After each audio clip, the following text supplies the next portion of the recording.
Hello students, welcome back to my channel. ఈరోజు barrister Parvatisam అనేటువంటి నోవెల్ని మనం తెలుగులో దాని యొక్క ట్రాన్స్లేషన్ మనం తెలుసుకుందాం. It describes the naive Parvatisam running away from home in Mogalthur. ఇక్కడ మనం చూసినట్లయితే నేవ్ అంటే చాలా అమాయకుడైనటువంటి పార్వతీశం అనమాట. సో అతని పేరు పార్వతీశం. అతను ఏం చేశాడు అంటే తన యొక్క ఇల్లు మొగల్తూర్లో ఉంది. ఆ యొక్క మొగల్తూర్ అనేటువంటి ప్రాంతం నుండి పారిపోయాడు అనమాట. సో ఇంట్లో నుండి పారిపోయాడు. A small town that he calls a famous historical city. అది చాలా చిన్న టౌన్ అనమాట. సో అతను ఆ యొక్క ప్రాంతాన్ని చాలా ప్రసిద్ధి చెందినటువంటి చారిత్రాత్మకమైన పట్టణంగా అతను చెప్పాడనమాట. సో వెస్ట్ గోదావరిలో ఉంది అది.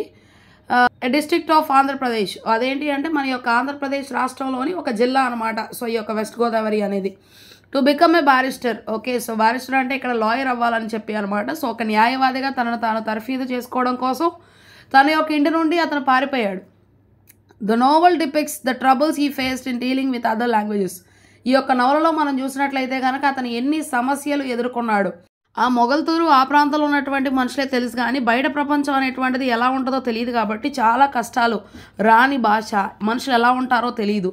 సో అందుచేత చాలా కష్టాలు అయితే ఆయన భరించాల్సినటువంటి అవసరం. It ends with is reaching the షోర్స్ of England. Okay, so అది ఎప్పుడు ముగిసింది అంటే తను ఎప్పుడైతే ఈ యొక్క ఇంగ్లాండ్ దేశానికి అక్కడ ఉన్నటువంటి తీర ప్రాంతానికి చేరాడో అటువంటి సమయంలో అతనికి ఈ యొక్క పరిస్థితులు అనేటువంటి కూడా విడుదల వచ్చిందనమాట. సో దానికి ఒక అంతం అనేటువంటిది వచ్చింది. With the struggle for independence barely beginning in south India. Okay, so అప్పట్లో మరి స్వాతంత్రం కోసం ఎన్ని రకాలుగా ప్రయత్నాలు చేసి ప్రారంభించినటువంటివన్నీ కూడా మరి యొక్క దక్షిణ భారతదేశంలో Parvatisam decides to leave for England.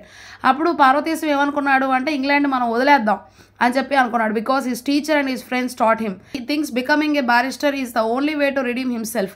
అప్పుడు వాళ్ళ యొక్క టీచర్ గారు ఇంకా చూసినట్లయితే అతని యొక్క స్నేహితులు చెప్పారనమాట, ఒక్క న్యాయవాదిగా తన యొక్క జీవితాన్ని తను మార్చుకోవడం ద్వారా మాత్రమే తనకు ఒక విమోచన అనేటువంటిది తనకి తాను కలుగజేసుకోగలుగుతాడు అని. He runs away from home without much money. So అతను ఏం చేశాడు అంటే అతను ఇంటి నుండి చాలా తక్కువ డబ్బులే తీసుకొని ఇంటి నుండి పారిపోయాడు అనమాట. He knows no language other than Telugu. తనకి తెలుగు తప్ప ఇంకో భాష అనేటువంటిది రాదు. And believes that once he reaches Madras.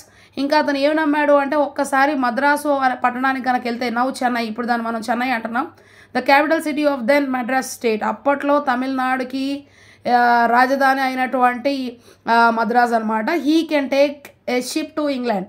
Okay, so అప్పుడు అతను ఏమనుకున్నాడు అంటే అక్కడ నుంచి ఇంగ్లాండ్ వెళ్ళడానికి నేను ఒక ఓడనెక్కితే he knows nothing of the hardships of the journey. అతనికి ఎటువంటి సమస్యలు ఈ యొక్క ప్రయాణంలో అతను ఎదుర్కొంటాడు అనేటువంటిది ఏమాత్రం కూడా తెలియదు.